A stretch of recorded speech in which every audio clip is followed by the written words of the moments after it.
Alam mo ba na ang pagiging debt-free ay isang malaking advantage na maaaring makapagbigay sa iyo ng mas maraming oportunidad at mas maayos na kalidad ng buhay? Narito ang 5 magandang dulot ng pagiging debt-free. Number 1, mas malaya at walang stress sa pera. Siyempre, kapag wala kang utang, wala kang kailangang alalahaning bayaran buwan-buwan.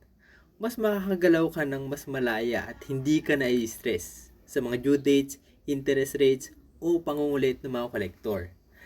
Pangalawa, mas malaki ang ipon at investment. Imbes na ilaan ng pera sa pagbabayad ng interes, maaari mo itong gamitin para mag-ipon at mag-invest.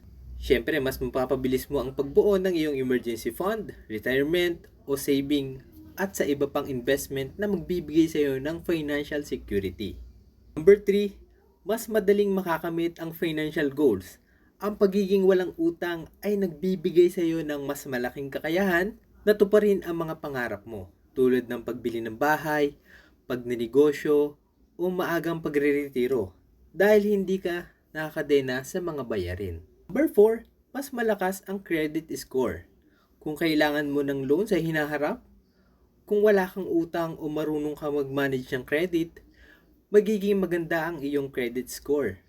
Ibig sabihin, kung mangangailangan ka ng loan para sa negosyo o sa bahay sa hinaharap, mas madali kang maaprubahan at makakuha ng mas mababang interest rate. Number 5, mas may kapayapaan ng isip at mas magandang buhay. Ang pagiging debt-free ay hindi lang tungkol sa pera, kung hindi na rin sa peace of mind. Mas magaan ang buhay, mas may seguridad, makakapokus ka sa mas mahahalagang bagay tulad ng pamilya, kalusugan at personal growth. Lagi po nating tatandaan, ang pag-iwas sa utang ay isang malaking hakbang patungo sa financial freedom.